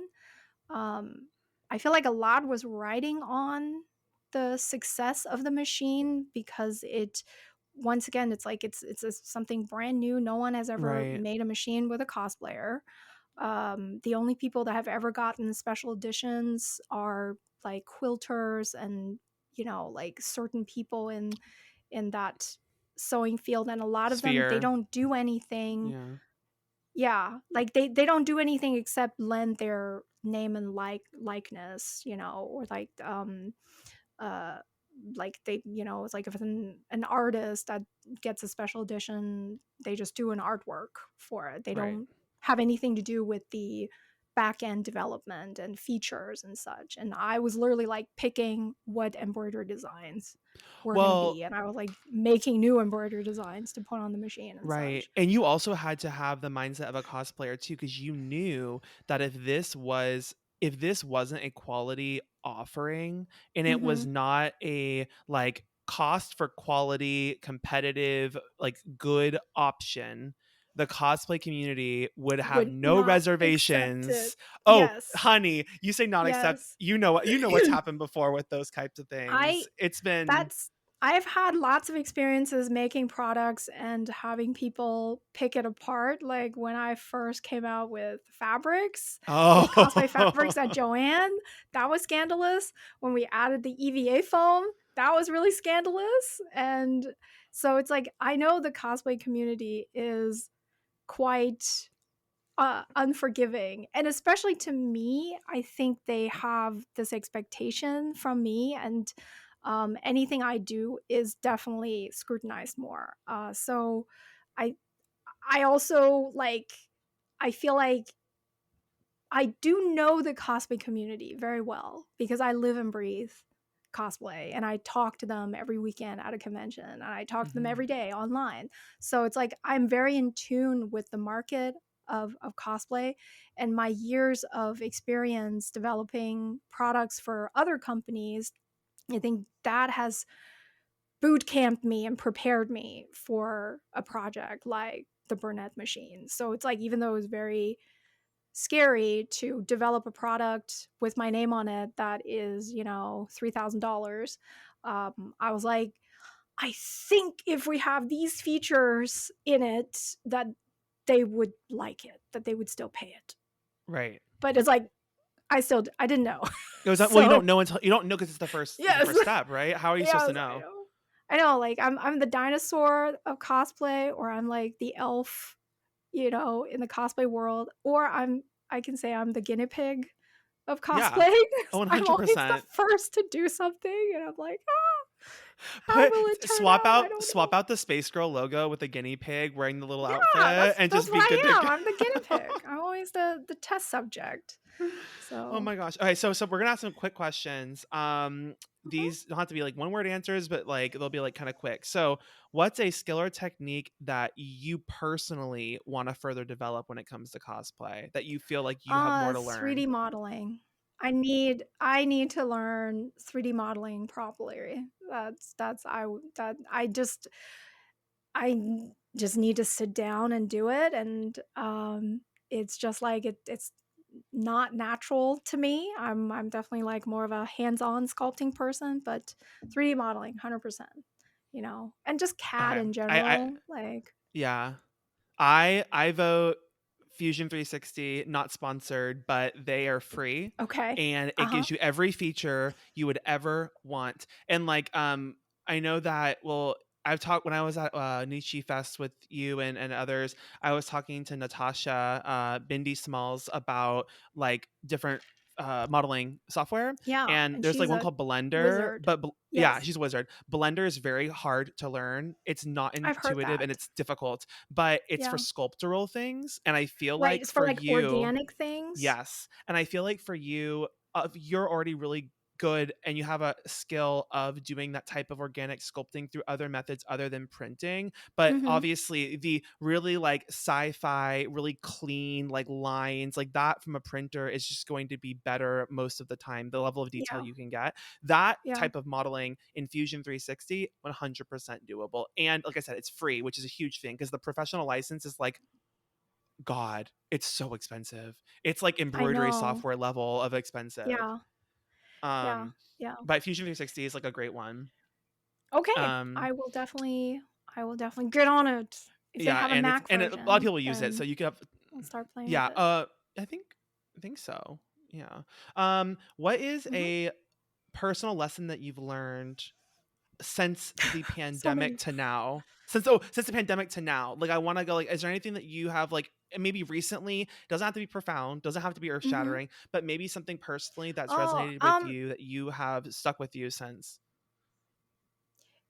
the most personal, I mean, it's like the most profound is that to appreciate in-person interactions more, and really like continue to build conventions into my everyday work, because it's not just that I need, like, for all the reasons we've already talked about, that I need to interact with people in person, but it's also market Hmm. research. It's like it's good for my overall business to know what cosplayers are thinking and talking about, and what they're wearing and such. So yeah, cons, like, I used to maybe not appreciate cons as much before the pandemic.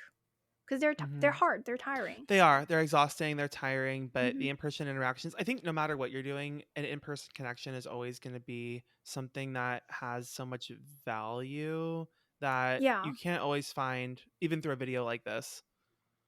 Yeah, and I learned that I TikTok is very bad for my mental health.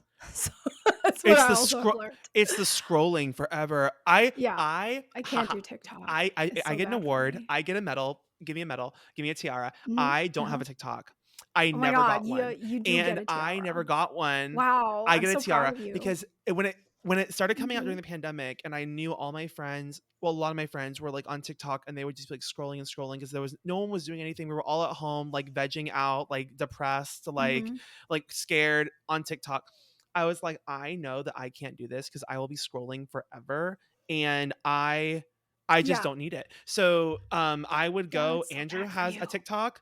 I will sit out on bed at the evening. Andrew will be with Andrew. He'll show me like 5 minutes of TikTok at night, and that's it. Mhm. And that Yeah. was all until You can have Instagram, him curate it. right? And that And was all then until reels Instagram came Reels out. started. Yeah. So they want you to scroll no And matter then what, you know. Ugh.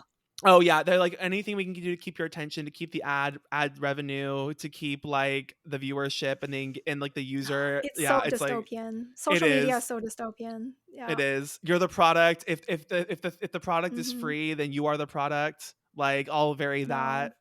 Ugh. Yeah. Yeah.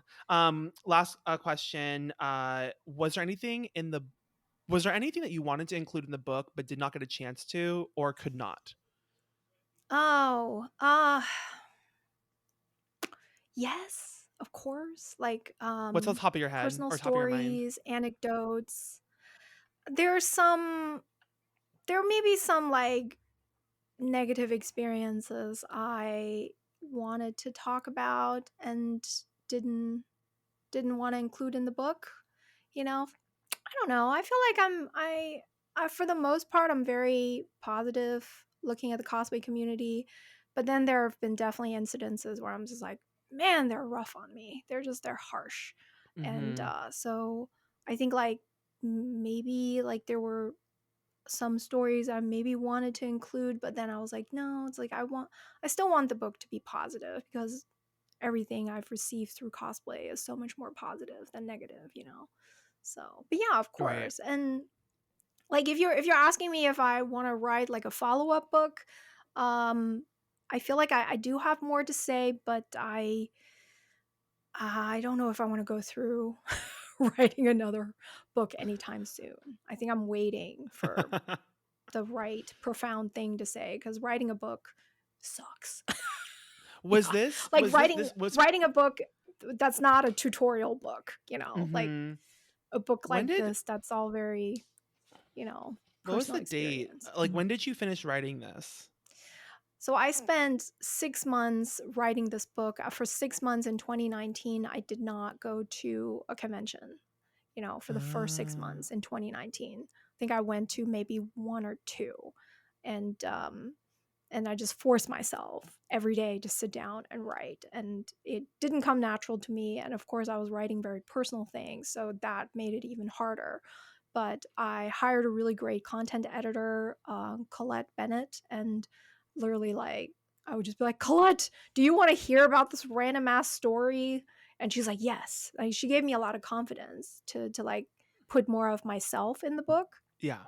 And and I think the book was much better because of that. But yeah, I finished in like I think I turned the manuscript in June 2019, and then spent months, like the months until November, collecting photos. And you know, I had to be the one to send release like photo releases. Had to go and ask people, can I use this photo? Can you send me the photo? Can you sign this document? Mm-hmm. So yeah, I had to collect everything. So I was like, wow. So the only thing that the publisher does is just lay it out. They do the layout and they print it. It's And like, man, you're the rest of I it. could have done that. You Yeah. know, I could have hired someone to do that. So, But now yeah, you're a published author, and that is an I don't accolade in know. itself. Yeah, I mean, I suppose that's a good accolade. That's Yeah. something I can always say. But it, I don't know. I learned a lot. I'm not sure I would have published through a publisher if I had known what I know now. But also the book came out really during the pandemic. It came out It did. literally August 2020. Mm-hmm. So, yeah, so also I didn't have the experience of doing a book tour or, knowing what people thought of it for a long time. So, meh. Right. Well, now the second one can be about everything that happened after the pandemic and going forward in the reset, the cultural reset of the cosplay community and Yeah, yeah, the golden era of of the cosplay community. competition. Yeah, the competition Yeah. and like my dark age of Mhm. conventions. And I think I just say that because I feel like the Texas con scene has been like imploding on itself. I don't really know why. Like with like Because, like, Acon going like, a like a yeah. fest I feel last like right year last now, year. yes, conventions are imploding. A lot of conventions are imploding right now. Like, so but I've also seen that before. And like anytime there's like cosplay drama, I'm just like, yeah, this happened also 15 years ago.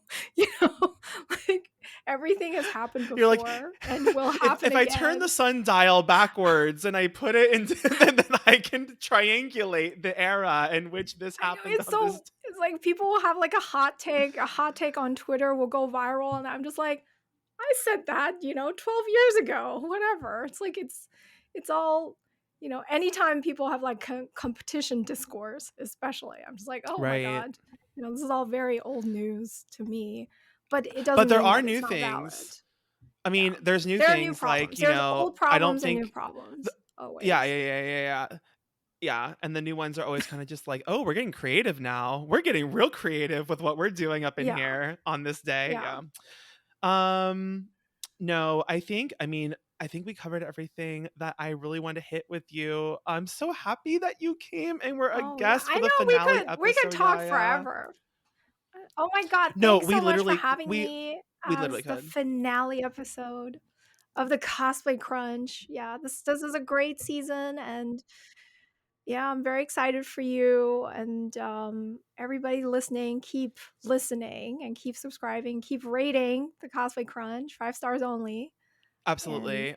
yeah, and then go harass Savage at Anime Expo because he's gonna be a cosplay senpai there. Oh my And you know god! what? And you know what? This is coming out right before Anime Expo. So here's my plan in my mind's eye. Okay, so it's what's happening. This episode's gonna come out either like this following Monday if I'm ambitious. That's probably not happening because Mm-hmm. that's too soon.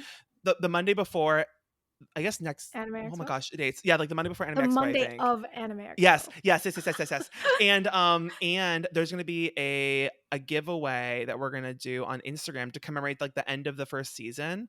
And we're gonna Heck be giving yes! away like 3 of the Cosplay Crunch coffee mugs that are featured in some of I the love it. episodes where you can put your tea, your Yeah. coffee, your gin, whatever you want. Mm-hmm. And then we're also gonna Yes. probably I want to Whatever do fuels you like during your crunch. no, literally. And I want to do like I'm gonna do like a handwritten thank you note on the cosplay crunch like cards. And I also want to do like I was trying to think about this. I want to do like a gift card to for each of the winners somewhere that I personally find valuable for my crafting. And I want Mm-hmm. it to be a company that I really like and support, but I want it to be something that's broad enough to where it's like anyone could use it. I have to ponder that a little bit more, Yeah. Yeah. but Like not just like a Joanne gift card or no, I something, but mean, no, something I more want it to be like unique. a little more niche, but more like I Mhm. want it to be like accessible. Like I was thinking like, oh, like Lumens would be so fun, but Lumens is in Australia and like Yeah. shipping from there is a time. And let's be honest, the Mhm. denomination of gift card I can afford to personally bankroll is not going to be enough to pay for the shipping to go from Australia. So we'll see. We'll workshop it. But no, thank you so much. But that's so Yeah. exciting. Yeah, That's it'll so be cute. So awesome. yeah, that will be on Instagram if you're listening. And there'll be like some rules on there on how to enter. It will be tied to obviously rating the podcast. That shows me you've listened to at least like I think 1 or 2 episodes, and that is what you have to do to rate it. So rating the podcast and then probably like commenting like who is your favorite on the season or like what was your favorite topic we talked about or something like that. And I have time to check. I tell people this. I have time to check every single 1, and I will look at every DM to see the rating because I Oh. have the time. We are not Yaya Han level of like of giveaway entries, so I have time to look at everything. But no, thank you so much. I really appreciate it. I'm gonna actually go to the outro. I haven't done that. Oh my god. Let's do that, Yeah. and then I'll come to you at the end. So, Mhm. thank you for joining the last episode of season 1 of the Cosplay Crunch. If you would like to ask a question to one of our guests, please email us at cosplaycrunchpod@gmail.com. We will sometimes ask the guests questions. I did not this episode because I wanted to ask my questions, and this is my show, not yours. So, there's that.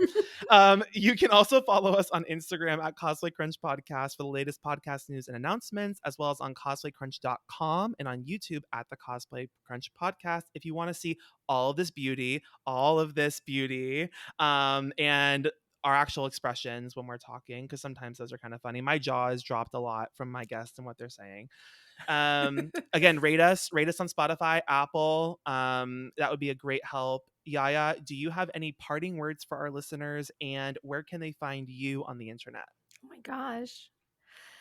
Keep cosplaying, keep creating, make sure you cosplay for yourself and do something you love and take advantage of all the resources available to you. We're very lucky in the US to have it, access to so many resources.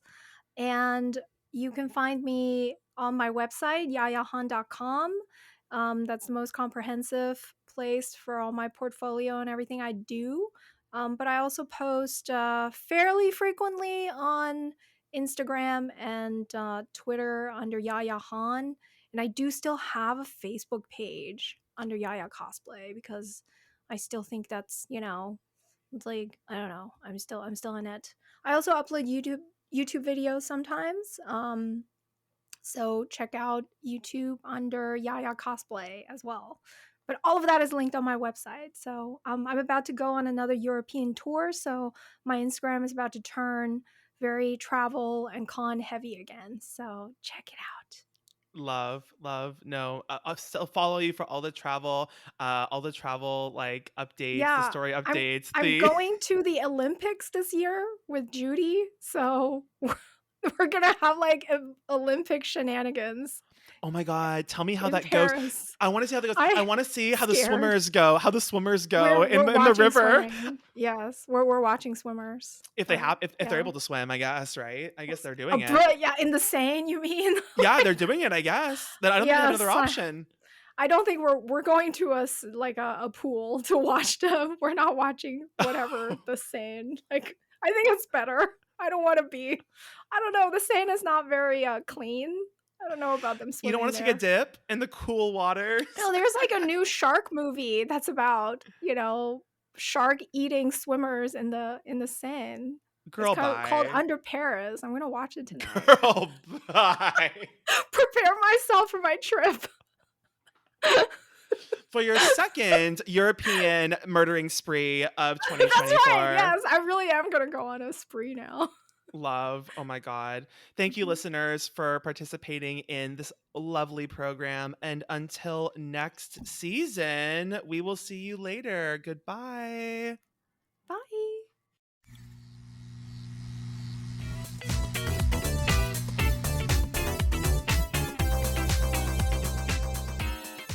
The Cosplay Crunch podcast is hosted by Zavage Cosplay, with post-production also by Zavage Cosplay.